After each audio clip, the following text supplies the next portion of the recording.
ચાંદીપુરા વાયરસથી તમારા બાળકોને આ રીતે બચાવો. સૌથી પહેલાં જાણો શું છે લક્ષણો. દર્દીને ખૂબ તાવ આવે છે, ફ્લૂ જેવા લક્ષણો દેખાઈ આવે છે, ઉલટીઓ થાય છે, ગરદનમાં ખેંચાણ અનુભવાય છે અને સતત માથાનો દુખાવો રહે છે.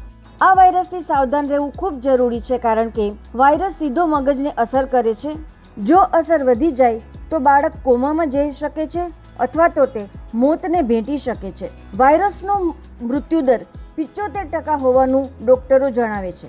સારવાર માટે કોઈ પણ એન્ટીવાયરસ દવા બની નથી, પણ ગભરાશો નહીં. તમારી સતર્કતા તમારા બાળકને વાયરસથી બચાવી શકે છે. ખાસ ધ્યાન રાખો કે બાળકોને જંગલ જેવા વિસ્તારોમાં જવા દેશો નહીં. ઘરમાં અને રહેઠાણ આસપાસ મચ્છર માખીનો ઉપદ્રવ અટકાવો. જૈવિક કચરો ભેગો થતો હોય તો તે તરત જ તેનો નિકાલ કરો. લક્ષણો દેખાય કે તરત જ ડૉક્ટરનો સંપર્ક સાધો. ફરી કહીએ છીએ, ગભરાવાની જરૂર નથી, પણ સતર્ક રહો અને સુરક્ષિત રહો.